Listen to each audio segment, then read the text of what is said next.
बक्सिङमा छिटोभन्दा छिटो हिरो बन्न सकिन्छ। पहिला धेरै अगाडि राम्रो थिए, त्यो बिचमा आएर अलिकति ग्याप भएको थियो हैन, तर अहिले आएर अलिकति पिकअप लिएला जस्तो भएको छ, लिँदै पनि छ।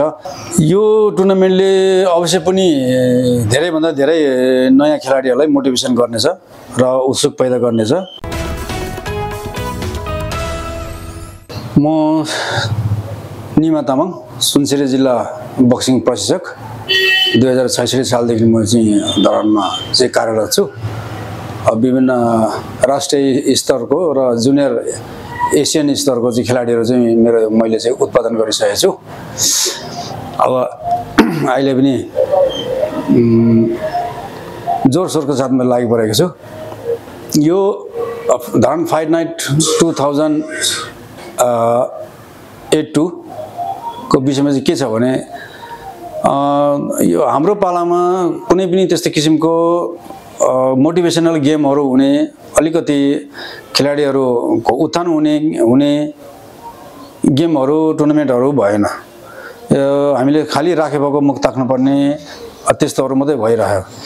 र अहिले आएर चाहिँ हाम्रो केही सिनियर भाइहरूले र हामीले एउटा सरकारी संस्थाबाट नभए पनि अहिले हाम्रो एउटा छुट्टै एउटा संस्था गठन गरेर पकाइदा एउटा वैधानिक रूपले एउटा खेल संस्था दर्ता गरेर जाउँ।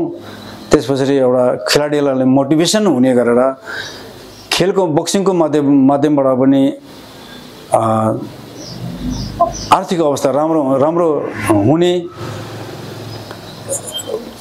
अब मान्छे भनौँ न जनता सुस्वास्थ्य हुने, दक्ष जनशक्ति पैदा हुने खेलको माध्यमबाट भएकोले गर्दाखेरि खेलाडीहरूलाई विशेष गरेर नेपालको र विशेष गरेर धरानको र यही कोशी प्रदेशकै एउटा टिम बनाएर जाउँ भन्ने एउटा योजना बन्यो। यो टुर्नामेन्टले अवश्य पनि धेरैभन्दा धेरै नयाँ खेलाडीहरूलाई मोटिभेसन गर्नेछ र उत्सुक पैदा गर्नेछ र बक्सिङपट्टि तानिनेछ भन्ने मलाई लागेको छ। किनभने यसमा खेलाडीहरूलाई हामीले धेरै नभए तापनि हैन केही चित्तबुझ्दो रूपमा चाहिँ हामीले आर्थिक पुरस्कार राखेका छौँ। र त्यो के सन्देश जान्छ भने आर्थिक पुरस्कार राखेपछि यसमा बक्सिङबाट पनि हुँदो रहेछ, हामीले जुनियर भएर नि जुनियरले पनि हामीले पैसा कमाउन सक्ने रहेछौँ भन्ने सन्देश जान्छ। र बक्सिङपट्टि चाहिँ मेन उद्देश्य भनेको चाहिँ हाम्रो बक्सिङ डेभलप गर्ने, बक्सिङप्रति आकर्षित गर्ने र अब राज्यलाई एउटा दक्ष जनशक्ति बक्सिङको माध्यमबाट दक्ष जनशक्ति प्रदान गर्ने हो। पहिला धेरै अगाडि राम्रो थिए, त्यो बिचमा आएर अलिकति ग्याप भएको थियो हैन, तर अहिले आएर अलिकति पिकअप लिएला जस्तो भएको छ, लिँदै पनि छ। अलिकति राज्यले अलिकति खेलाडीहरूलाई अब भने जस्तो सर सुविधा, वातावरण, प्रतियोगिताहरू मनकी मात्रामा आयोजना नगरेकोले गर्दाखेरि चाहिँ यो बक्सिङ मात्र नभएर सबै खेल अलिकति त्यति उत्साहित नबनेको हो, त्यति प्रोग्रेस नगरेको। बक्सिङमा छिटोभन्दा छिटो हिरो बन्न सकिन्छ मेहनत गऱ्यो भने। नयाँ भाइहरूलाई म के भन्न चाहन्छु भने नयाँलाई नौले किसिमले नै अब सिस्टमेटिक तरिकाले नै ट्रेनिङ गराइन्छ हैन। पुरानो शैली हुन्छ, तरिका हुन्छ।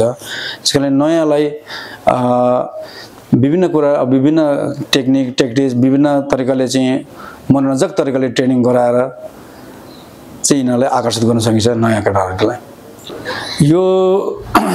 यो फाइटमा एकदमै कम्पिटिसन फाइट हुन्छ, एकदमै धरानको, आर्मीको र कुनै पनि जिल्लाको जो अपोनेन्ट परेका छन् यिनीहरू सबैले ट्रेनिङ पाइरहेको छ।